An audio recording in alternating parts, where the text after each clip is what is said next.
reflexo que o momento atual da economia e a política no Brasil tem gerado no exterior, é o nosso assunto agora com o professor da Universidade de Sorbonne, de Paris, Stéphane Moncler, que está aqui ao vivo conosco, nos dá a honra, né, de estar presente no nosso estúdio para a gente poder debater essa situação agora numa outra perspectiva, né, Perdigão? É verdade. Boa noite, professor. Seja bem-vindo à Conexão IRS. Tudo bem? Boa noite. Tudo certo com o senhor? É verdade que o senhor já veio para o Brasil em torno de 50 vezes, mais ou menos? Isso mesmo. 50 vezes. E aqui para o estado, aqui para o Rio Grande do Sul? Ou 5, 6 vezes, talvez 7. Mas, bom, eu tenho sorte. Mas é um dever também de ir no Brasil, porque eu pretendo entender seu país, o que não é fácil. E para entender seu país, é melhor circular dentro do país, encontrar as pessoas, entrar nas bibliotecas. Hoje eu sei que tem internet maravilhosa, em casa eu posso ler os diários dos dias, eu posso acessar a muitos livros digitalizados, mas não foi sempre assim. E tem todas essas conversas, tem coisas que você sente. Vou dar um exemplo. Atualmente, a população brasileira é muito irritada. Se sente, ela é decepcionada por vários elementos, notadamente está a corrupção visível, aquela que ela percebe, o desemprego, a queda do poder aquisitivo. Então, você pode ver isso nas pesquisas de opinião através dos gráficos da Datafolha ou do Ibope, de outros institutos, mas isso são os números, são pesquisas quantitativas. Quando você circula no Brasil, que você conversa, aí você pode encontrar pessoas que até recentemente não gostavam, por exemplo, tanto da presidente Dilma, nem do governo dela, mas que falavam, olha, acho que ela não faz bem. Hoje eles usam um tom bem mais duro. A irritação é tão forte que o vocabulário também muda. E se percebe também nas manifestações. Então, é bom ir no Brasil para entender melhor. Professor, o senhor disse que é difícil entender o Brasil, né, ou especialmente o povo brasileiro. O que torna o especialista em Brasil, na sua visão como especialista em Brasil, brasilianista, qual é a principal peculiaridade do povo brasileiro ou do Brasil em si? A cultura, a miscigenação? Qual é o aspecto continental do país nas suas dimensões? O que torna o brasileiro ou o Brasil tão peculiar? A gentileza, o optimismo, a alegria, a endurência, as pessoas. Eu gosto do Brasil, em primeiro lugar, em razão dos brasileiros e das brasileiras, das pessoas. Fui sempre bem acolhido, com carinho, com sorriso. Eu adoro a maneira como os brasileiros reagem quando têm uma dificuldade. Eles contornam o problema. Eles não começam por gritar.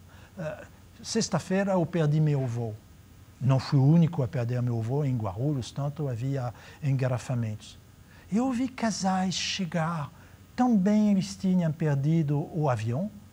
Eu estava furioso, reclamava. Sou francês. Eles falavam baixo. Claro que eles estavam decepcionados, mas tem um jeito brasileiro que eu adoro. Eu gostaria de ter nascido aqui nesta terra para ter um pouco desta personalidade. No entanto, o Brasil não é um país. É um país também que tem problema. Um dos problemas que eu não aguento desde que eu conheço o Brasil é a violência, que é um absurdo, uma violência letal. O Estado mata, a polícia militar mata, que seja no Rio ou outros lugares. Tem a violência do marido sobre a esposa, que faz muitos mortes por ano. Tem a violência social, alguns milícias que vai matar ou punir pessoas geralmente inocentes. Esta violência não suporto, não sou acostumado a isso. E o que não gosto também são as desigualdades sociais. Elas são grandes demais. Vou tomar um exemplo. Eu ouço com frequência pessoas dizendo mas Bolsa Família, etc., este assistencialismo é demais. não gosto da palavra assistencialismo. Primeiro, muitas pessoas que usam dessa ganham suficientemente bem para nunca na vida ter tido conforme, ter tido problema para criar os filhos. Bom, mas tem um outro elemento que me revolta na palavra assistencialismo. São as elites que recebem assistência. Elas recebem assistência porque, se você pega o sistema tributário brasileiro, ele é muito injusto. O imposto de renda não é forte sobre a classe média alta e sobre a classe A.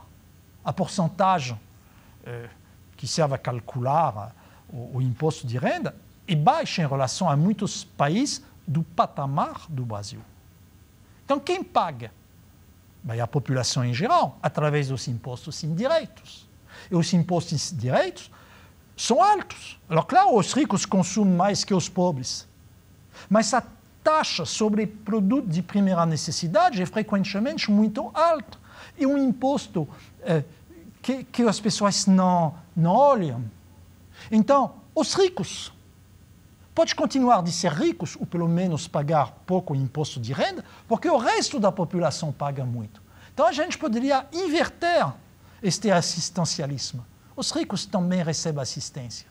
E, algumas vezes, eles estão tão acostumados a essas desigualdades sociais que, para eles, uma parte deles, esta desigual não é tão chocante. Eles estão acostumados. E tem mesmo uma parte da classe média intermediária, a classe média alta, que não aceita estes pobres, estes antigos pobres, que integraram a nova classe média, como se diz, mas o que estão essas pessoas que agora têm carros, o que estão estas pessoas que antigamente eram minhas empregadas e que hoje estão entrando na universidade, no qual meu filho não pode entrar mais?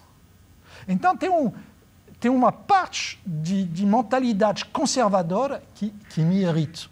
Deste ponto de vista, também sou francês, eu venho de uma terra no qual os iluministas tiveram uma certa influência. Então, a minha relação ao Brasil é uma relação muito emocional, ela não é unicamente uma relação científica, como você percebeu, eu me animo quando eu falo do Brasil. Eu gostaria realmente que o Brasil seja um país cuja população vive melhor. Tem muitas coisas para fazer, mas atenção, quando eu digo isso, não estou dizendo que tudo está ruim, pelo contrário. Tem muitas coisas no Brasil das quais a França, a União Europeia, outros países poderiam tirar lições. O Brasil é um laboratório muito interessante para várias coisas e que pode inspirar a Europa. Professor, qual é a visão, como é que está a imagem do Brasil hoje na Europa? Como é que o senhor observa? Hoje a gente tem, ao mesmo tempo que o Brasil investigou esses casos de corrupção agora, que o senhor tem acompanhado, enfim, em função da Petrobras, da Operação Lava Jato, parece que a corrupção não tem fim. Essa é a sensação que os brasileiros hoje têm, né, Bips? Parece que a corrupção nunca vai ter fim. Os casos são escandalosos, realmente. Talvez o que mude de perspectiva e dentro dessa disputa ideológica entre elite e o restante da população é de que alguns defendem de que nunca se roubou tanto no Brasil verdade. E outros acreditam que nunca se investigou tanto no Brasil e, por consequência, aí sim aparecem os números da corrupção. Bom, eu penso que você tem razão. Tem a corrupção real, mas esta realidade não é perceptível, porque, por definição, a corrupção está embaixo da mesa. Aqueles que são os corruptores, os corrompidos, tentam de não ser pegos em flagrante. Então, qual é o verdadeiro grau de corrupção no Brasil? É difícil saber. Alors, tem algumas organizações, uma ONG, notamente, que se chama Transparency International, que fez desde anos um questionário, e que faz circular este questionário dentro das elites, país por país. E, bom, são essa informação interessante, que permite de ter uma ideia do que pode ser o grau de corrupção. E o Brasil não é o país pior do mundo, mas não também é dentro dos países mais santos, vamos dizer. Os mais santos são, desde mais de 15 anos, a Nova Zelândia e os países da Escandinávia. a França está ao torno da posição 25, e o Brasil oscila a 20 posições mais longe. Provavelmente, o próximo ano, a posição do Brasil vai cair, porque é verdade que os casos revelados na Operação Zelotes, na Operação Lava Jato, são assustadores. Elas assustam os brasileiros por 3 motivos. O primeiro motivo é a importância das propinas. Não se trata de centenas de reais, são frequentemente centenas de milhões de reais ou milhões de reais. Então, para os brasileiros que não ganham tanto, é um valor absurdo, chocante, detestável. Segundo, estas propinas, este dinheiro que saiu de onde ele devia ser, vem de uma empresa querida. E isso é muito importante. Veja, por que a população é choqueada pelas revelações da Operação Lava Jato e não presta muita atenção à Operação Zelotes? A Operação Zelotes é ver como dentro do fisco brasileiro houve corrupção. Tem empresas que fizeram evasão fiscal, aí um funcionário diz, veja, você dissimulou este dinheiro, você nos deve você deve à União X valor, mas a gente pode achar um jeito. Se me dá um pouco, eu desfaço o caso. Bom, é muito chocante isso. Mas para muitos brasileiros é menos chocante que as revelações do Lava Jato. Por quê? Porque se trata de Petrobras. Petrobras é uma empresa, como você sabe, nacional, que tem uma história, porque tem outras empresas nacional ou estatal, mas que não são tão no coração dos brasileiros, porque Petrobras encarna a soberania brasileira. Petrobras é a história do Brasil desde o fim da Segunda Guerra Mundial e, assim, é a projeção do Brasil no futuro, é o orgulho. Então, muitos brasileiros têm a impressão que Petrobras pertence um pouco a eles. Esta empresa pública é um pouco de cada brasileiro. Estas propinas, o valor absurdo destas propinas, faz que muitos brasileiros tenham a impressão que o ladrão está na casa. Entrou em casa. Então, isso choque. Além disso, o terceiro fator que incomoda muito os brasileiros é que não somente esses propinas são altas numa época no qual o poder aquisitivo diminui, tem desemprego, etc., mas os responsáveis pertencem ao teto do pessoal político. Altas cúpulas de partidos. Veja, você tem um presidente da Câmara que é envolvido. Você tem o presidente do Senado. Você tem outros senadores, outros deputados federais, governadores, tesoureiro de partidos. Então, dá a impressão que a corrupção é generalizada. Dá a impressão que eles são todos podres, que é necessário tirar todo este pessoal, o que é um exagero. Mas se eu entendo esta exasperação da população. Então, quando você está na França, que você não conhece bem o Brasil, você está vendo notícia, ele roubou muito, o rapaz foi forte lá. Eu espero que a justiça vai pegar ele. Mas Petrobras para os franceses, bom, claro que é uma grande empresa, mas não uma empresa que está no coração dos franceses. Se fosse a SNCF, a SNCF é a empresa nacional dos transportes ferroviários. Alors, ela é uma empresa que está no coração dos franceses. Aí, se houvesse na França um caso similar, seria um escândalo gigantesco. Então, os franceses não prestam tanto atenção à situação atual no Brasil, mas é verdade que na Europa, atualmente, tem outros problemas. A França é um país em guerra contra o terrorismo, em guerra contra o Estado Islâmico. E esta guerra continua e tem, não unicamente desde ontem, desde alguns dias, mas desde mês, e o problema está crescendo, a chegada de muitos refugiados. A Alemanha vai acolher no próximo ano 1 milhão de pessoas para um país de 70 milhões. Em proporção é considerável. atualmente tem 37% da população da Síria que fugiu da Síria. Vamos imaginar que seja 37% da população brasileira que tem que se refugiar em países vizinhos. Mas você teria 74 milhões de brasileiros que iriam no Venezuela, na Argentina, etc. Então, isso é a preocupação maior dos europeus. Professor, pegando o gancho dessas observações, se a gente fosse traçar alguns comparações, por exemplo, aqui no Brasil, a guerra ao tráfico, né, e na França, a guerra ao terror. E a situação, por exemplo, dos imigrantes, refugiados, enfim, mas os imigrantes em geral na França, e a situação, por exemplo, dessa elite que vê com maus olhos a ascensão da classe popular no Brasil. Não são as mesmas situações, mas daria para traçar algum paralelo, alguma comparação nessas situações Brasil e França? É um pouco difícil. A violência no Brasil do tráfico está crescendo. As armas dos bandidos são cada vez mais sofisticadas. A polícia não tem necessariamente o bom comportamento.